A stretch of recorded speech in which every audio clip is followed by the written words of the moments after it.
This is my student support system. Keep watching, keep learning.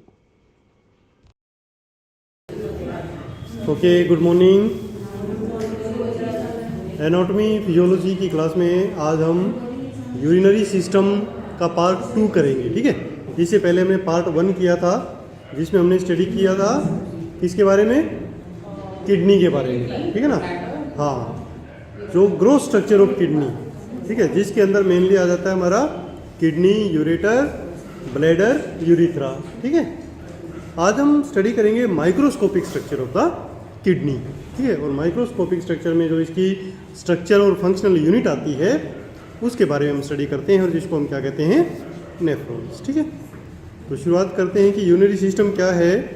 Urinary system contributes to homeostasis by altering blood composition, pH, volume and pressure, maintaining blood osmolarity, excreting waste and foreign substances and producing hormones, ठीक है। तो एक line में urinary system के बारे में introduction दिया गया है कि यूरिनरी सिस्टम क्या है, कि ये एक ऐसा सिस्टम है जिसके ऑर्गन्स ऐसा काम करते हैं जिससे जो भी वेस्ट प्रोडक्ट है हमारी बॉडी में बनते हैं उनको बाहर निकाला जा सके और बॉडी में होम्योस्टेसिस का मेंटेन किया जा सके। होम्योस्टेसिस मतलब हर चीज़ को सामंजस्य स्थापित करना, चाहे वो ब्लड का हो, ब्लड प्रेशर का हो, pH का हो, ब्लड वॉल्यूम का हो, ये सारा काम वो यूरिनरी सिस्टम करता है। और यूरिनरी सिस्टम के अंदर हम देखें तो it consist of 2 kidney, 2 ureter, 1 bladder and 1 urethra, जो हम ऑलरेडी स्टडी कर चुके हैं। आज की क्लास में हम देखेंगे कि जो इसकी नेफ्रॉन्स हैं वो क्या है। Nephron are the small structure and they form functional unit of the kidney, ठीक है ना। तो ये एक स्पेशल संरचनाएं हैं जो किडनी की फंक्शनल यूनिट बनाती हैं कि किडनी का सारा काम मोस्टली वहाँ से होता है। किडनी का मेन काम क्या है कि वेस्ट प्रोडक्ट को बाहर निकालना, ब्लड को फिल्टर करना, ठीक है ना। तो वो जो फिल्टर का करने का काम होगा वो कौन करेगा, नेफ्रॉन, ठीक है। Each nephron consist of 2 parts, जैसा आप इस पिक्चर में देख सकते हैं, ये नेफ्रॉन होता है और इसके बेसिकली 2 पार्ट होते हैं, ठीक है। कौन कौन से, एक होता है renal corpuscle where blood plasma is filtered, ठीक है, जहाँ पर ब्लड फिल्टर होता है, ये वाला, ठीक है ना, इतना सा। और दूसरा पार्ट होता है रीनल ट्यूब्यूल।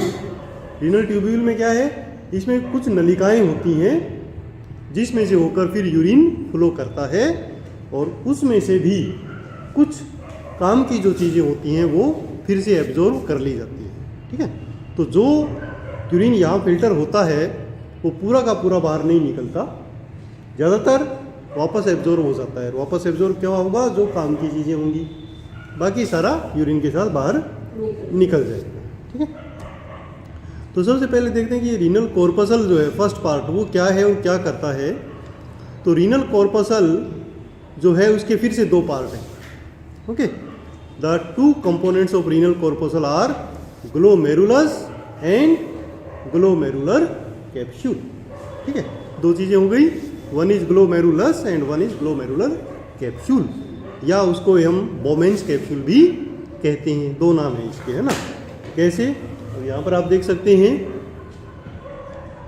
ये ब्लड वेसल है, ठीक है ना, इसमें से ब्लड आता है और इस कैप्सूल के अंदर चला जाता है।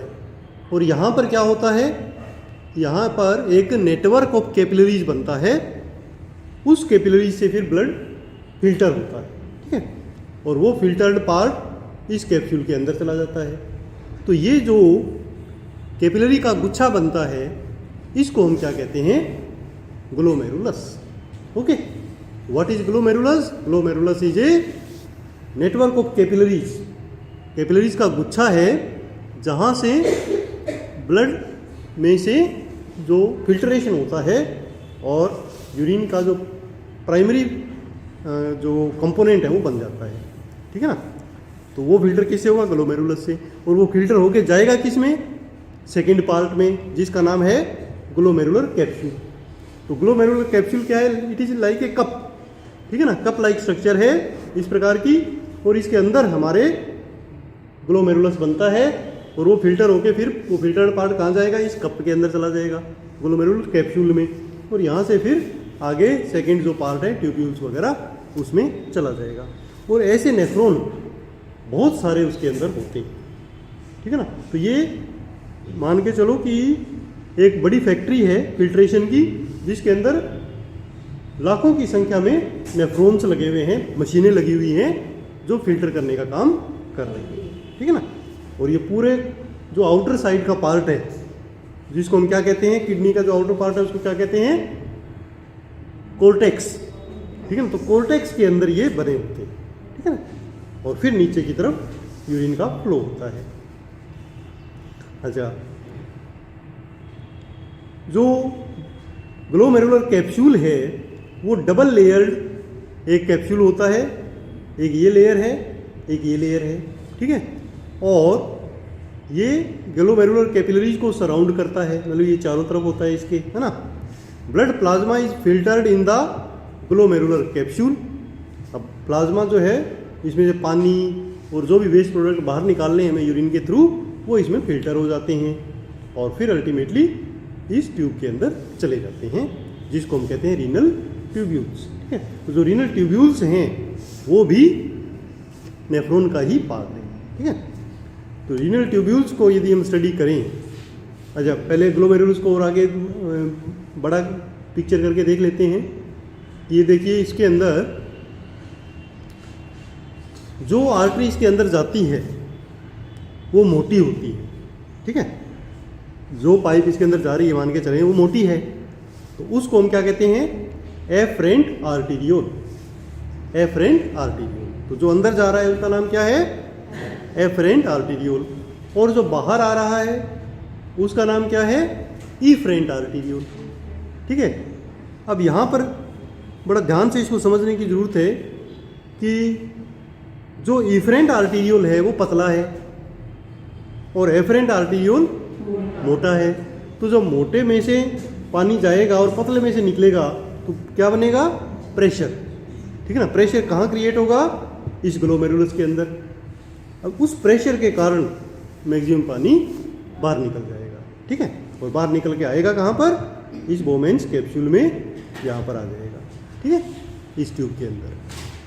तो ये चीज़ हमने यहाँ पे देखी है, सीखी है कैसे फिल्ट्रेशन होता है। मैक्सिमम फिल्ट्रेशन इसी तरीके से होता है, ठीक है। और ये सारे के सारे बोमेन्स कैप्सूल के अंदर होता है। अच्छा, अब ये जो कैप्सूल है इसके बारे में हमने देख ही लिया था कि glomerular capsule consist of visceral and parietal layer, ठीक है ना। इसके अंदर दो लेयर हैं, ये विसरल है और ये पेराइटल है। हमेशा पेराइटल और विसरल लेयर का दो ही लेयर होती हैं, और इसका नाम याद करने का सिस्टम ये होता है कि जो बाहर की तरफ होती है वो हमेशा पेराइटल लेयर होती है, और जो अंदर की तरफ होती है वो कौन सी होती है, विसरल लेयर, ठीक है। तो इस कैप्सूल में आप देख सकते हो ये पेराइटल लेयर है और ये वाली विसरल लेयर है, और ये बीच में जो जगह होगी ये इसकी ल्यूमन होगी। जो फिल्टरेशन यहाँ से होगा वो सारा का सारा इसमें चला जाएगा, ठीक है। अच्छा, the parietal layer of the glomerular capsule consist of simple squamous epithelium and form the outer wall of the capsule. ये आउटर वॉल है जो स्क्वेमस सेल एपिथेलियम की बनी होती है। अच्छा, अब यहाँ पर होता क्या है, filtration of blood take place in this portion of nephron. यहाँ पर फिल्ट्रेशन होता है, ठीक है। Fluid filtered from the glomerular capillaries enter into the Bowman's capsule या कैप्सूलर स्पेस। तो यहाँ से फिल्टर होगा और यहाँ पर आ जाएगा इस स्पेस के अंदर, है ना। अच्छा, उसके बाद की जो संरचनाएं हैं उनको हम क्या कहते हैं, रीनल ट्यूब्यूल, ठीक है, रीनल ट्यूब्यूल। ये जो रीनल ट्यूब्यूल होती हैं ये तीन टाइप की होती हैं। कौन कौन सी, proximal convoluted tubule, loop of Henle and distal convoluted tubule, ठीक है ना। तीन टाइप की ट्यूब हैं। अच्छा, इन तीनों को हम एक एक करके स्टडी करेंगे कि ये कैसी हैं और करती क्या हैं, काम क्या है इनका। तो सबसे पहले आता है प्रोक्सिमल कॉन्वोल्यूटेड ट्यूब्यूल। प्रोक्सिमल का मतलब नज़दीक, तो जो इस बोमेन्स कैप्सूल के नज़दीक है वो प्रोक्सिमल कॉन्वोल्यूटेड ट्यूब्यूल है। कॉन्वोल्यूटेड का मतलब ऐसी मुड़ी तुड़ी, तो अभी जैसे हमने पिक्चर में देखा था वो मुड़ी तुड़ी सी है, टेढ़ी मेढ़ी है ना। तो वो प्रोक्सिमल कॉन्वोल्यूटेड ट्यूब्यूल है। From Bowman's capsule the filtrate drain into the proximal convoluted tubule. कि जो फिल्ट्रेट है, मतलब जो पानी निकला है, वो सबसे पहले कहाँ जाएगा? Proximal convoluted tubule. ठीक है, इसके अंदर फ्लो करेगा। अच्छा, the surface of epithelial cell of this segment of nephron is covered with densely packed microvilli. ठीक है, अब इसकी जो वाल है, इसके अंदर माइक्रोविलाई होती हैं। ठीक है ना, माइक्रोविलाई क्या होती हैं? छोटी छोटी सेल्स होती हैं जिसके ऐसे उभरे हुए पार्ट होते हैं, विलाई सी निकली होती है, और इनका काम क्या होता है? एब्जॉर्प्शन। ठीक है, तो वहाँ से वो एब्जॉर्प्शन का काम शुरू कर देती हैं। ठीक है ना, जो फिल्टर हो गया उसमें से जो काम की चीज़ें हैं वो वापस निकाल लेंगी। ठीक है ना, क्लियर? तो जैसे मान लो एक नहर है, उसमें पानी जा रहा है, ठीक है, तो वो बह रहा है। अब कुछ हमने सैनिक लगा दिए, गार्ड लगा दिए, जो उसमें से मछलियाँ जो चाह रही हैं काम की, उनको उठा लेंगी। तो वही काम इनका हो गया कि पानी तो लगातार जा रहा है, उसमें से काम की चीज़ें वो वापस एब्जॉर्व करती रहेंगी, और वापस एब्जॉर्व करके देंगी किसको? ब्लड वेसल्स को, वापस ब्लड वेसल में डाल देंगी जो उनके पास में है। ठीक है, तो इस प्रकार का प्रोसेस ये हमारी प्रोक्सिमल कॉन्वोल्यूटेड ट्यूब्यूल में चलता रहेगा। ठीक है, तो ये क्या क्या एब्जॉर्व करेंगी, ये भी अपने को पता होना चाहिए कि री एब्जॉर्प्शन ऑफ साल्ट, जो साल्ट निकल गया, क्योंकि सोडियम क्लोराइड घुला हुआ होता है तो वो निकल जाता है, वो हमें चाहिए, तो वो वापस एब्जॉर्व हो जाता है। और क्या होता है? पानी, पानी बहुत निकलता है, उसको वापस ले लेते हैं। ठीक है, कुछ छोड़ देते हैं, बाकी ज़्यादातर वापस ले लेते हैं। तीसरा ग्लूकोज, ग्लूकोज भी पतला है तो वो निकल जाता है, उसको भी वापस चाहिए तो वो हम वापस उठा लेते हैं। ठीक है, तो ये सारा का सारा चीज़ें हमारी एब्जॉर्व हो जाती हैं वापस प्रोक्सिमल कॉन्वोल्यूटेड ट्यूब्यूल। ठीक है, और आगे चलते हैं। सेकंड नंबर पे आता है लूप ऑफ हेनले। जब प्रोक्सिमल ट्यूब खत्म हो जाती है तब ऐसे यू शेप की एक ट्यूब आती है, उसको हम क्या कहते हैं? Loop of Henley. अच्छा, लूप ऑफ हेनले जो है उसके 3 पार्ट हैं। डिसेंडिंग लूप जो नीचे जाता है, फिर एक असेंडिंग लूप, और एक बीच में जहाँ पर वो मुड़ रहा है। ठीक है, तो जो डिसेंडिंग लूप है उसका अलग काम है, असेंडिंग लूप मतलब ऊपर चढ़ने वाला जो पार्ट है उसका अलग काम है। ठीक है, अच्छा, the loop of Henle is divided into descending and ascending loops. The ascending loop of Henle is much thicker than the descending portion. तो जो डिसेंडिंग पोर्शन है उससे असेंडिंग पोर्शन थिक है, वो सेम सिस्टम बन रहा है। यहाँ पर पतला है मतलब जगह ज़्यादा है, इधर जगह कम हो गई क्योंकि वो मोटा है, तो अंदर की जो ट्यूब है वो कम है, तो वहाँ फिर से प्रेशर बन जाएगा। ठीक है ना, तो फिर काफ़ी चीज़ें एब्जॉर्व होनी शुरू हो जाएंगी। Descending loop of Henle is relatively impermeable to solute but permeable to water. अब यहाँ भी क्या है कि इम्परमिएबल का मतलब जो चीज़ें एब्जॉर्व ना हो सके, तो यहाँ पर जो भी सोल्यूट हैं वो एब्जॉर्व नहीं हो सकते, बट पानी एब्जॉर्व हो सकता है। ठीक है, तो कॉन्वोल्यूटेड ट्यूब में और इसमें क्या डिफरेंस हो गया कि वहाँ तो सोल्यूट भी एब्जॉर्व हो रहे हैं, आपके ग्लूकोज भी जा रही है वापस, सोडियम क्लोराइड भी जा रहा है, बट यहाँ पर सिर्फ पानी पानी जाएगा, बाकी सारी चीज़ें आगे चली जाएंगी। ठीक है, अच्छा, the ascending loop of Henle and early distal tube are impermeable to water, however sodium and chloride ion are actively transported out of the tube making the tubular fluid hypotonic. ठीक है, अब जो ऊपर वाला जो पार्ट है वो पानी के लिए भी इम्परमिएबल होता है, वहाँ से पानी भी एब्जॉर्व नहीं हो सकता। ठीक है ना, नीचे जाने तक पानी एब्जॉर्व हुआ, बट ऊपर वाले में नहीं होगा जो वो वापस जा रहा है। अब यहाँ पर क्या होगा, यहाँ पर बाकी सारी चीज़ें एब्जॉर्व होना बंद हो जाएंगी, पानी भी नहीं होगा, बाकी साल्ट भी नहीं होंगे, बट सोडियम जो है वो एब्जॉर्व होगा, सोडियम क्लोराइड एब्जॉर्व होगा, उसका एक अलग प्रोसेस होगा जिसको हम कहते हैं एक्टिव ट्रांसपोर्ट। ठीक है, उसमें से फिर सोडियम क्लोराइड उठा लिया जाएगा, यानी एक भी चीज़ वेस्ट नहीं होती। ठीक है ना, जो भी काम की चीज़ें सब एब्जॉर्व अगेन कर ली जाती है। तो ये नेफ्रॉन का सबसे बड़ा काम है। उसके बाद आता है डिस्टल कॉन्वोल्यूटेड ट्यूब्यूल। उसके बाद में फिर से एक मुड़ी तुड़ी एक ट्यूब आती है। ठीक है, वो जो डिस्टल कॉन्वोल्यूटेड ट्यूब्यूल है उसका क्या काम है? The distal convoluted tubule is lined with simple cuboidal cells it play a part in regulation of calcium ion by excreting excess calcium ion in response to calcitonin hormone. अब वहाँ पर क्या है, वहाँ पर एक स्पेशल सेल्स होती हैं, क्यूबॉइडल सेल्स होती हैं, वो क्या करती हैं, कैल्शियम आयन छोड़ देती हैं उस पानी में। भी वहाँ से कैल्शियम पूरा नहीं निकला, अब यहाँ पर कैल्शियम निकालना है, कौन सा, जो एक्सेस है। नॉर्मल है तो कुछ नहीं होगा, बट एक्स्ट्रा कैल्शियम है तो वो यहाँ से फिर से उस पानी में छोड़ दिया जाएगा कि बचा खुचरा कचरा जो रह गया वो फिर से उसमें डाल दिया, उस नाली में डाल दिया, है ना। तो ये काम कौन करेगा, डिस्टल कन्वोल्यूटेड ट्यूब्यूल, ठीक है। अच्छा, इसके अलावा the final concentration of this is the urine, ठीक है। अब यहाँ पर यूरिन बन जाएगा, क्योंकि वहाँ तो फिल्ट्रेट था, उसको क्या कह रहे थे हम, फिल्ट्रेट कह रहे थे, वो यूरिन नहीं था, क्योंकि उसके अंदर बहुत सारी चीज़ें काम की थी। बट इतनी दूर जब वो ट्रेवल किया तो काम की चीज़ें तो उठा ली गई, पानी भी मैक्सिमम वापस उठा लिया गया, और जो बेकार चीज़ें थी वो और उसमें डाल दी। तो अब जो बनेगा लिक्विड, उसको हम क्या कहेंगे, यूरिन। तो यूरिन का फाइनल फॉर्मेशन कहाँ होगा, डिस्टल कन्वोल्यूटेड ट्यूब्यूल, ठीक है ना। अच्छा, वहाँ से निकलेगा आगे तो फिर वो कहाँ चला जाएगा, कलेक्टिंग ट्यूब। कलेक्टिंग ट्यूब, पहले कलेक्टिंग ट्यूब में जाएगा, फिर minor calyx, major calyx, pelvis, उसके बाद यूरेटर में।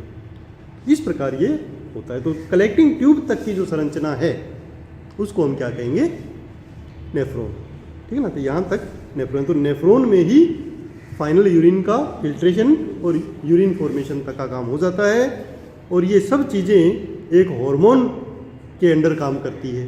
तो ये प्रैक्टिकली कई बार पूछते हैं कि which is the hormone which regulates the activity of nephron and excretion of water. तो उसके लिए एक नाम आता है ADH, एंटी डाईयूरेटिक हार्मोन, ठीक है ना। ये तो इसको कंट्रोल करता है, ठीक है।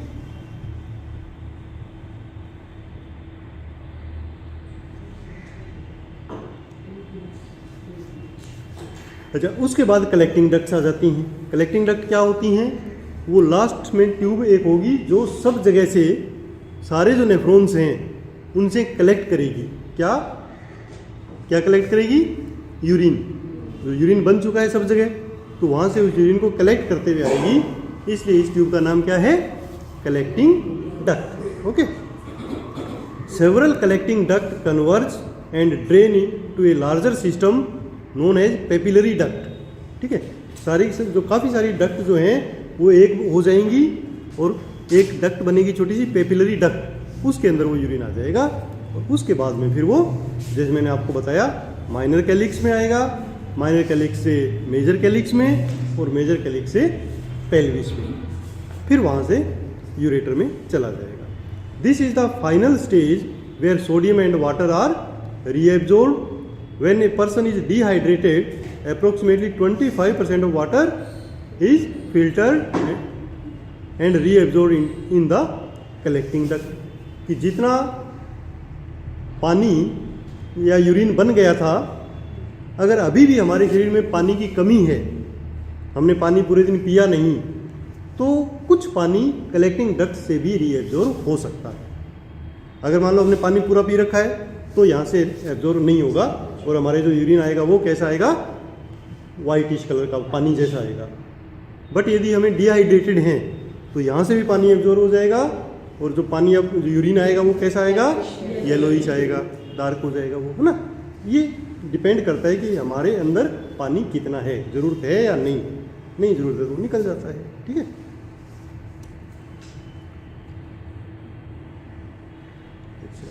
अब आता है फिजियोलॉजी ऑफ नेफ्रॉन, ठीक है। यहाँ तक की होगी संरचना। तो मेनली जो आपके एग्जाम में आता है क्वेश्चन, वो इतना ही आता है कि what is the microscopic structure of kidney, ऐसे क्वेश्चन आ सकता है।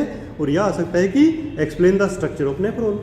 तो उसमें हम इतना ही बताएंगे, क्या क्या, शुरू में ग्लोमेरुलस, उसके बाद ग्लोमेरुलर कैप्सूल, उसके बाद ट्यूब्स जिसके अंदर 3 ट्यूब हैं, कलेक्टिंग डक्ट, वो proximal convoluted tube, loop of Henle and distal convoluted tubule, और लास्ट में कलेक्टिंग डक्ट। इतना हम थोड़ा थोड़ा एक्सप्लेन कर देते हैं तो हमारा आंसर कंप्लीट हो जाता है, ठीक है। अब ये एक जनरल नॉलेज के लिए आपको पता होना चाहिए कि what is the physiology of nephron, ये काम कैसे करते हैं। एग्जाम में अभी तक वैसे ये क्वेश्चन आया नहीं है, बट हमें पता होना चाहिए। तो इसके अंदर यूरिन फिल्ट्रेशन बनने के लिए हमारे पास 3 प्रोसेस होती हैं। कौन कौन से? Number 1 filtration, number 2 selective reabsorption and number 3 secretion. ठीक है ना, ये 3 चीज़ें होती हैं। बेसिकली ये आपको याद आ गई होगी, जैसे मैंने अभी आपको पढ़ाया था कि प्रोक्सिमल कॉन्वोल्यूटेड ट्यूब्यूल में क्या होता है, सॉरी उसमें बोमेंस कैप्सूल में क्या होता है, फिल्ट्रेशन होता है। उसके बाद जो आपकी ये बची कॉन्वोल्यूटेड ट्यूब्यूल प्रोक्सिमल वाली और जो लूपोपेनली है उसमें क्या होता है, सेलेक्टिव रीएब्जॉर्प्शन होता है। ठीक है, और जो उसका लास्ट पार्ट है उसमें क्या होता है, सीक्रीशन। किसका? मेनली किसका सीक्रेशन होता है? कैल्शियम का। एक्स्ट्रा कैल्शियम है उसका सीक्रेशन हो जाता है। तो इतनी चीज़ों से फाइनल हमारे पास 3 प्रक्रियाओं से फाइनल यूरिन का फॉर्मेशन होता है। ठीक है, अच्छा, filtration take place through the semi permeable wall of glomerulus and glomerular capsule. Capsule के अंदर क्या हुआ, फिल्ट्रेशन हो गया। Water and other small molecule pass through although some are reabsorbed later. अच्छा, यहाँ पर जब फिल्ट्रेशन होता है तो मैक्सिमम चीज़ें निकल जाती हैं, बट ब्लड में क्या क्या बच जाता है, ब्लड सेल्स, क्योंकि ये मोटी होती हैं तो ये नहीं निकलती। प्लाज्मा प्रोटीन्स नहीं निकलते, and large molecule which are too large to filter they remain in the capillaries. तो वो चीज़ें कैपिलरी में रह जाती हैं, बाकी मैक्सिमम पानी वगैरह, शुगर वगैरह और ये सोडियम क्लोराइड जो भी छोटी छोटी चीज़ें वो निकल जाती हैं। ठीक है, अच्छा, the filtrate in the glomerulus is very similar in composition to plasma. अब उसकी जो कंपोजिशन है वो प्लाज्मा जैसी ही होती है, उस लेवल पे वो यूरिन नहीं होता है, लगभग एक प्रकार से पतला प्लाज्मा वो होता है। ठीक है, अच्छा, केवल उसके अंदर सेल्स नहीं होती। अब जैसे जैसे वो आगे बढ़ेगा उसमें से काम की चीज़ें एब्जॉर्ब होती जाएंगी और लास्ट में जो बचेगा वो यूरिन होगा। वो कहाँ होगा, जब वो कलेक्टिंग डक्ट में पहुँचेगा तब यूरिन बनेगा, है ना। अच्छा, अब फिल्ट्रेशन होने के लिए क्या क्या चीज़ें चाहिए? फिल्ट्रेशन होने के लिए एक तो मैंने बताया था कि एफरेंट आर्टेरियोल मोटा है और इफरेंट पतला है, तो उसके कारण प्रेशर बनता है, उसके कारण वो एक्सक्रीट हो जाते हैं। और ये प्रेशर बनता कितना है उसको क्या कहते हैं, कैपिलरी हाइड्रोस्टेटिक प्रेशर। ठीक है, जो कितना होता है 55 mg, ठीक है ना, mm/Hg, इतने प्रेशर होता है जिसके कारण वो फिल्टर हो जाता है। ठीक है, अच्छा, कुछ एक इसके अंदर ऑस्मोटिक प्रेशर भी होता है जिससे वापस आने की भी कोशिश करती है ये चीज़ें, बट वापस आने की कोशिश करना जो ऑस्मोटिक प्रेशर है वो कम होता है और जो कैपिलरी हाइड्रोस्टेटिक प्रेशर होता है वो ज़्यादा होता है, इसलिए वो चीज़ें बाहर निकल जाती हैं। और ये डिफरेंस कितना होता है 10 mm/Hg। ठीक है ना, तो ये हायर लेवल पे अपने नॉलेज के लिए पता होनी चाहिए, बट इस एग्ज़ाम में खैर ये चीज़ें नहीं पूछते हैं। अच्छा, अब आता है कि जो वॉल्यूम यहाँ से फिल्टर होगा उसको क्या कहेंगे, उसको कहते हैं ग्लोमेरुलर फिल्ट्रेशन रेट, GFR। ठीक है, और ये काफ़ी ज़्यादा होती है। कितनी होती है, 125 ml/मिनट। तो 1 मिनट में कितना निकल जाता है फिल्टर, यहाँ से कितना हो जाता है 125 ml 1 मिनट में। तो पूरे दिन में कितना निकल जाता है 180 लीटर, 180 लीटर यहाँ फिल्टर बनता है। बट वो सारा का सारा यूरिन नहीं बनता है, मैक्सिमम 99% वापस एब्जॉर्ब हो जाता है और सिर्फ थोड़ा बहुत बचता है, यूरिन बनता है। कितना यूरिन नॉर्मल होता है, अगर अच्छा पानी पीते हैं तो लगभग 1.5 लीटर के आसपास निकलता है, बाकी सारा एब्जॉर्ब हो जाता है। ठीक है, दोनों किडनी में ये काम चलता है। Nearly all the filter is later reabsorb, less than 1%, यानी 99% वापस एब्जॉर्ब हो गया और 1% यूरिन के रूप में निकलता है। ठीक है, तो अब देखा जाए ध्यान से, अगर समझें तो किडनी कितना काम करती है, 180 लीटर ब्लड छानती है और उसको वापस खींच लेती है ना।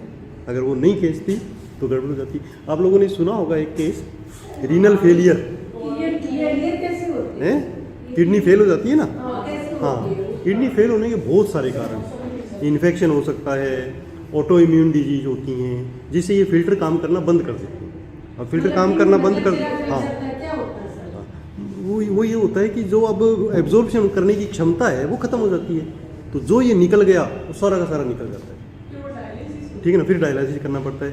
एक कारण तो ये होता है। कई बार क्या होता है, दो तरीके की प्रॉब्लम होती है। कई बार ऐसा प्रॉब्लम होता है कि वो फिल्ट्रेशन ही बंद हो जाता है।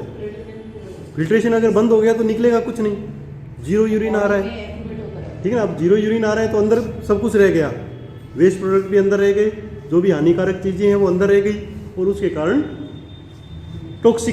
टॉक्सिन्स जनरेट हो जाएंगे, जहर बन जाएगा हमारे शरीर में ब्लड, और डेथ हो सकती है। तो उस कंडीशन से बचने के लिए आपको ये करना पड़ता है क्या, डायलाइसिस, ठीक है ना। तो डायलाइसिस एक बार की आर्टिफिशियल किडनी है जो उस अंदर जमा हुए वेस्ट प्रोडक्ट को बाहर निकालेगी, ठीक है। और वो तब तक करना पड़ेगा जब तक नई किडनी नहीं लग जाती, कोई डोनर नहीं मिल जाता, ट्रांसप्लांट नहीं हो जाता ना। तो एक बार किडनी खराब हो गई तो हो गई, ठीक है ना, फिर वो ठीक है नहीं हो सकती।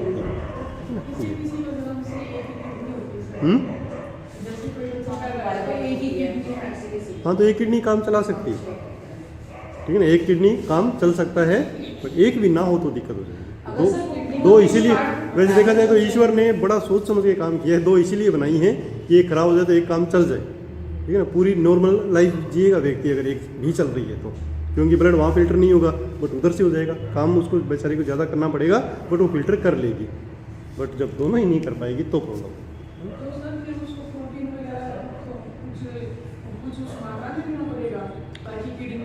हाँ, यानी जो भी वेस्ट प्रोडक्ट जो किडनी से निकलते हैं या एब्जॉर्ब होते हैं, उन सब चीज़ों को कम करना पड़ेगा, ठीक है ना। इवन बीपी भी कम होना चाहिए, बीपी बढ़ना नहीं चाहिए, प्रोटीन्स कम होने चाहिए, एंटीबायोटिक्स कम लेने चाहिए, क्योंकि वो वहीं से ही फिल्टर होने अल्टीमेटली, है ना। बहुत ही सावधानी उसमें रखनी पड़ती है। और सर इसमें जैसे किडनी का 75% डैमेज हो जाए, 25% रिमेनिंग रह जाए, तो उसमें कब तक नहीं, डायलिसिस शुरू कर देना चाहिए, क्योंकि जितना उसके ऊपर प्रेशर पड़ेगा तो वो बचा हुआ पार्ट भी डैमेज होना शुरू हो जाता है, ठीक है ना। बट वो है कि जो फ्रीक्वेंसी ऑफ डायलिसिस है वो कम होगी। जैसे कई बार नहीं, देखिए डिपेंड करता है कि किडनी फेलियर का कारण क्या है, ठीक है ना। किडनी फेलियर के कई कारण हैं। कई बार वो एक कंडीशन में रुक जाती है मेडिसिन से, बट कई बार नहीं रुकती है तो वो डैमेज होती जाएगी, ठीक है ना। तो उसमें बस ये है कि थोड़ा सा टाइम मिल जाता है कि मेडिसिन देते रहो कि कोई डोनर ढूंढ लो, बट पता होता है कि वो धीरे धीरे डैमेज होनी ही होनी है ना। इसलिए डोनर मिल जाए तो ठीक है, बीच बीच में डायलिसिस करवाते रहो, बट फ्रीक्वेंसी कम होगी। बट जब वो पूरी डैमेज हो जाएगी तो डायलिसिस की फ्रीक्वेंसी बढ़ जाएगी, हफ्ते में 2 बार कराना पड़ सकता है, 3 बार कराना पड़ सकता है।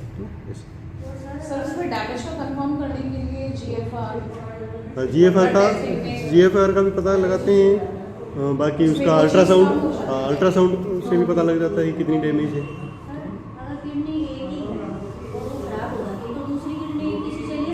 हाँ हाँ, उसी को तो अपन रीनल ट्रांसप्लांट कहते हैं, बिल्कुल उसकी भी ले सकते हैं।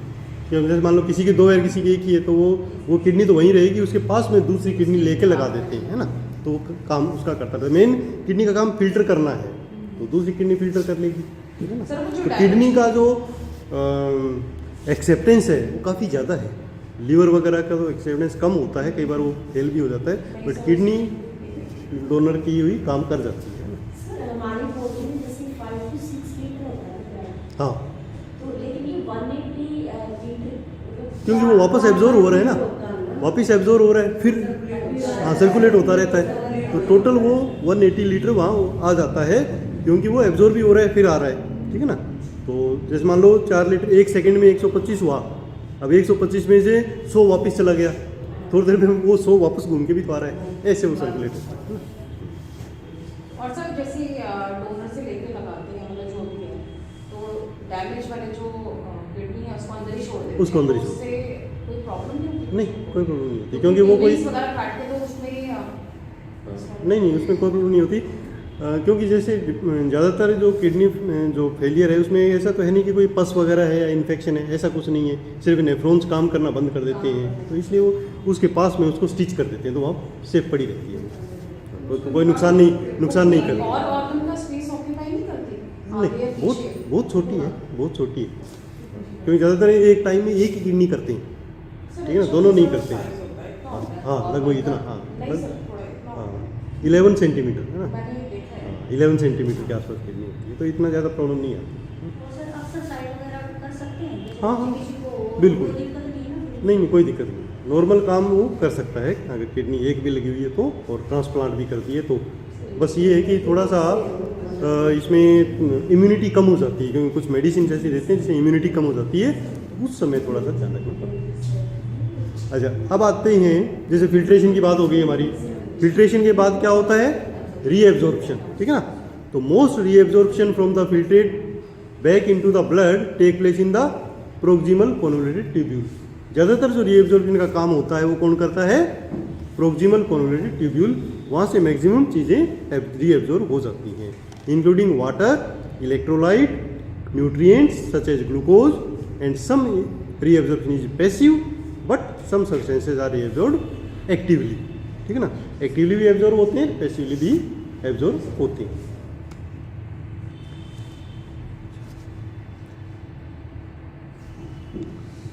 लगभग 60 to 70% जो फिल्ट्रेट है वो आगे पहुंचता है लूप ऑफ हेनले में, यानी लगभग 40% प्रोक्सिमल कॉन्वोल्यूटेड ट्यूब में ही एब्जॉर्ब हो जाता है, ठीक है। 70% कहाँ चला गया, लूप ऑफ हेनले में। अब काम लूप ऑफ हेनले करेगा, अब वहाँ से भी एब्जॉर्प्शन चालू होगा, ठीक है ना। लूप ऑफ हेनले से भी काफ़ी चीज़ें रीएब्जॉर्ब होंगी, तो 15 से 20% डिस्टल कॉन्वोल्यूटेड ट्यूब्यूल में पहुँचेगा, ठीक है। तो इसका मतलब बचा हुआ 15 से 20% जा रहा है, तो लगभग 40% यहाँ एब्जॉर्ब हो गया, 40 उधर एब्जॉर्ब हो गया था, 40 यहाँ हो गया, तो लास्ट में कितना बचा, लगभग 20, ठीक है ना। और उस 20 में से भी आगे जाके डिस्टल कॉन्वोल्यूटेड ट्यूब्यूल और कलेक्टिंग डक्ट, वहाँ से भी रीएब्जॉर्प्शन होगा, 19% और एब्जॉर्ब हो जाएगा, तो लास्ट में जो यूरिन बनेगा वो कितना बनेगा, ओनली 1%, ठीक है ना। अच्छा, तीसरा जो पार्ट था वो था हमारा, ये जो सिलेक्टिव रीएब्जॉर्प्शन होता है ये किसके इफेक्ट में होता है, तो उसके लिए कुछ हार्मोन्स होते हैं, जैसे मैंने आपको बताया था, एक तो एंटी डायूरेटिक हार्मोन है और एक पैराथायराइड हार्मोन है। पैराथायराइड हार्मोन कैल्शियम के सिक्रेशन में हेल्प करेगा, जो एक्स्ट्रा कैल्शियम निकालना है या लेना है, और जो एडीएच है वो वाटर के लिए करेगा, कि कितना वाटर वहाँ से उठाना है लास्ट पार्ट में से, ठीक है।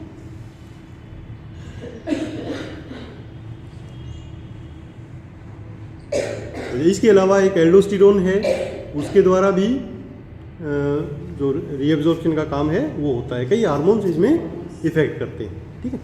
अच्छा, ये लास्ट में आता है सिक्रीशन। कुछ चीज़ों का सिक्रीशन भी होता है। सिक्रीशन मेनली किसका होता है, सिक्रीशन होता है my student support system. Keep watching, keep learning.